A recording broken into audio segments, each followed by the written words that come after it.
Recently, the Vychik-OGPU Telegram channel published a fragment of official footage of the visit of the head of Chechnya, Ramzan Kadyrov, to the Grozny Education Center and accompanied it with the following comment. According to our source, Kadyrov could not walk at all. He could not even take even a few steps. He also had great difficulty standing. He constantly needed help. A little later, the Telegram channel published another video, a fragment of official footage in which Ramzan Kadyrov meets UFC champion Khamzat Chimaev at the Grozny airport. Resources close to the Chechen authorities have distributed a video in which Kadyrov is captured in motion for about 20 seconds, Vychik-OGPU wrote, because otherwise it will become obvious that every step is taken with great difficulty. Over the past year, the head of Chechnya has lost a lot of weight. This has happened to Kadyrov more than once, and he usually emphasized this point with clothes tailored or chosen to fit his figure. But now Kadyrov prefers baggy pants and long, mid-thigh, loose sports sweaters or shirts. A source for Novaya Gazeta Evropa in the FSB Directorate for the Chechen Republic believes that both the new style of clothing and, more importantly, the much more flexible work schedule are explained by health problems. In recent years, this topic has attracted close attention not only from journalists. For example, the UFSB for the Chechen Republic has been monitoring Kadyrov's health with no less, if not greater interest, collecting information through its agents in the immediate circle of the head of Chechnya. This is being done, among other things, because Kadyrov has repeatedly violated the orders of doctors in Moscow, or neglected them and self-medicated, which has already brought him to crisis situations several times. Kadyrov is not old at all. It is very difficult for him to come to terms with his illness and the restrictions that the treatment entails, says source. His illness is incurable and progressing, although he receives the most highly qualified care possible in Russia. But the accompanying side effects are very severe, and if you do not listen to the doctors, they can ruin you faster than the main disease. Kadyrov undergoes regular dialysis. His entire work schedule now dances from this procedure. But in February, there was another crisis, after which he was given a nephrostomy. The collected information is immediately transmitted to the Kremlin.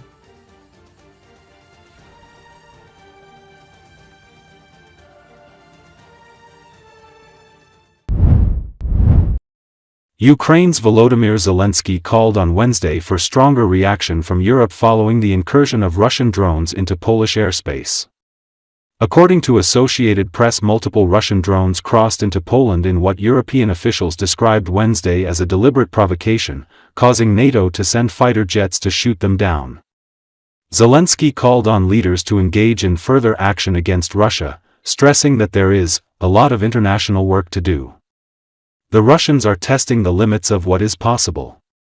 They are testing the reaction. They are recording how the armed forces of NATO countries operate, what they can and cannot do yet, he added. The incursion, which occurred during a wave of strikes by the Kremlin on Ukraine, and the NATO response swiftly raised fears that the war could spill over, a fear that has been growing in Europe as Russia steps up its attacks and peace efforts go nowhere.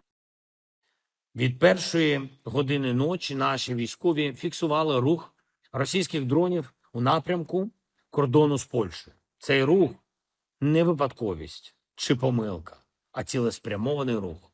Росіяни задіяли для заходу в польський повітряний простір і нашу територію, і територію Білорусі. Майже 20 дронів зайшли в Польщу.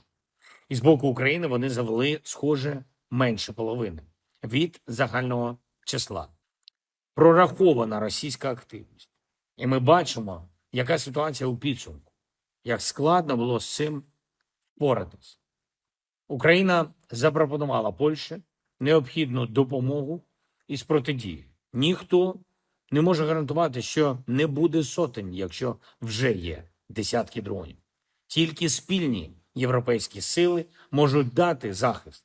На жаль, станом на зараз Росія не отримала жорсткої реакції глобальних лідерів на те, що росіяни роблять.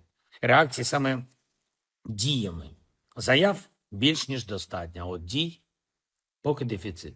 Межі можливого росіяни випробовують, реакцію випробовують, фіксують, як діють Збройні сили країн НАТО, що вони можуть і що поки що не можуть. На території Білорусі почали спільні з росіянами навчання. Це може бути частиною, так би мовити, плану навчань. Бачимо також російську кампанію дезінформації і проти Польщі, і проти України. Ми бачимо, як росіяни намагаються принизити Польщу. Важливо, щоб все ж таки була побудована сильна протидія, так як потрібно. Україна пропонує скоординовано, продумано, спільно захищати повітряний простір.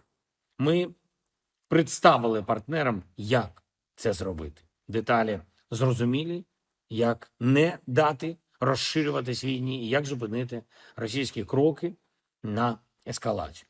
Спільних сил для цього абсолютно достатньо. Сьогодні багато міжнародної роботи щодо цього всіх лідерів. Poland said early Wednesday that multiple Russian drones entered and were shot down over its territory with help from NATO allies, describing the incident as an act of aggression carried out during a wave of Russian strikes on Ukraine. According to Associated Press, Polish Prime Minister Donald Tusk said it was the first time Russian drones were shot down on the territory of a NATO member state. In all likelihood, we're facing a large-scale provocation, Tusk told a news conference on Wednesday. We've had consultations with our NATO partners and I'm in touch with the NATO Secretary General, he added. We're determined to react as adequately as last night if similar incidents repeat in the upcoming hours and days. Several European leaders said they believed Russia was intentionally escalating the war, and NATO was discussing the incident in a meeting. It came 3 days after Russia's largest aerial attack on Ukraine since the war began, an attack that for the first time hit a key government building in Kiev.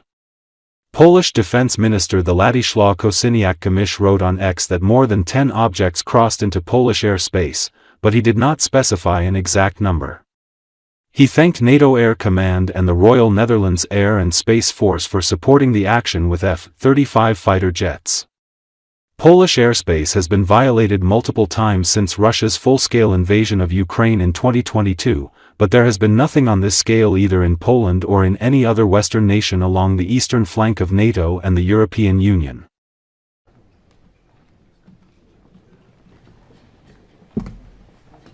Dzisiaj w nocy doszło do naruszenia przestrzeni powietrznej, polskiej przestrzeni powietrznej przez dużą liczbę rosyjskich dronów.